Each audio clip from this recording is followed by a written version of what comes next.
పాడి కౌశిక్ రెడ్డి అరెస్ట్ని మీరు ఎలా చూస్తారు?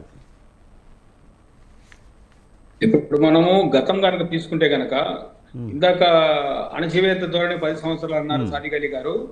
ఆ అణచివేత ధోరణి ఉంటే గనక అణచివేత ధోరణి అనేది కరెక్ట్ కాదు. యాక్చువల్ ఆ వర్డ్ కరెక్ట్ కాదు. ఎందుకంటే ఇదే కాంగ్రెస్ పార్టీ రేవంత్ రెడ్డి గారు ఏ లెవెల్లో ప్రభుత్వం మీద విమర్శలు చేశారో అందరికీ తెలిసిందే. సో అణచివేత ధోరణి అన్నది లేదు అక్కడ. ఫస్ట్ అణచివేత ధోరణి లేదు. కాకపోతే ఇక్కడ ఏంటంటే ఇప్పుడు మనకి పాడి కౌశిక్ రెడ్డి గారి ఇష్యూకి వచ్చేవాడికి ఏంటంటే ఇష్యూ ఏంటంటే ఎవరన్నా సరే కానీ ఏ వ్యవస్థ దగ్గరికన్నా సరే కానీ వెళ్ళి చెప్పుకునే పరిస్థితి ప్రభుత్వం కల్పించాల్సిన బాధ్యత వాళ్ళ మీద ఉన్నది. ఈరోజు ఒక ప్రజాప్రతినిధి పోలీస్ స్టేషన్కి వెళ్తే కేసు రిజిస్టర్ చేసుకుంటారా చేసుకోరా అన్నది పక్కన పెడితే కనీసము అక్కడ స్టేషన్ హౌస్ ఇన్ఛార్జ్ కూర్చుని ఆ కేసు ఏమిటి పూర్వపరాలు ఏమిటనేది కనీసం నోట్ చేసుకోవాల్సిన బాధ్యత వాళ్ళ మీద ఉంది. ఒక ప్రజాప్రతినిధి వచ్చాడు కాబట్టి ప్రజాప్రతినిధి వచ్చి ప్రజాప్రతినిధికి ఆ రకమైన ట్రీట్మెంట్ ఉంటే ఇంకా సామాన్యుడి పరిస్థితి ఏమిటి?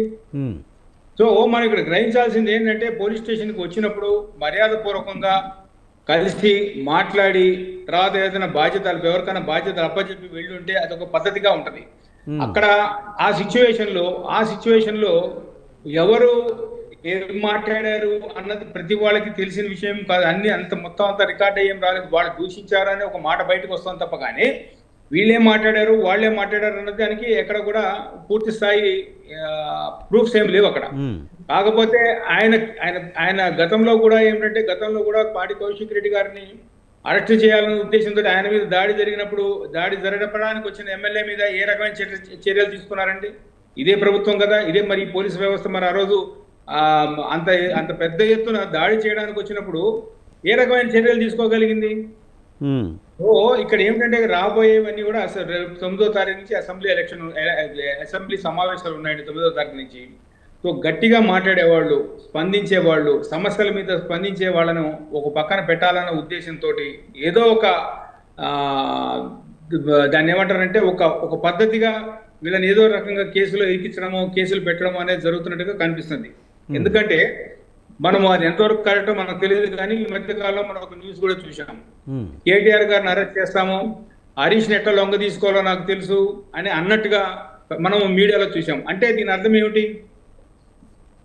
అంటే మీరు ఆల్రెడీ ఒక ప్లాన్ తోటి ఏదో ఒక రకంగా అరెస్ట్ చేయాలి, వీళ్ళ గొంతు నొక్కాలి అన్నదే కనపడుతున్నది క్లియర్ గా.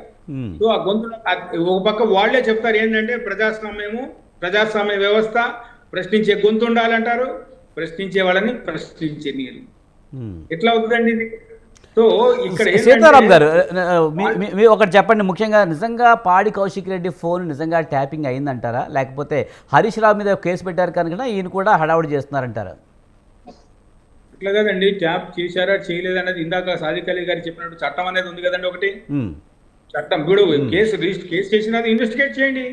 అసలు కేసు మీరు తీసుకోకపోతే మీరు కేసు పెట్టడానికి వచ్చిన వాళ్ళ మీద కేసు పెట్టడంలో అర్థం ఏమిటి?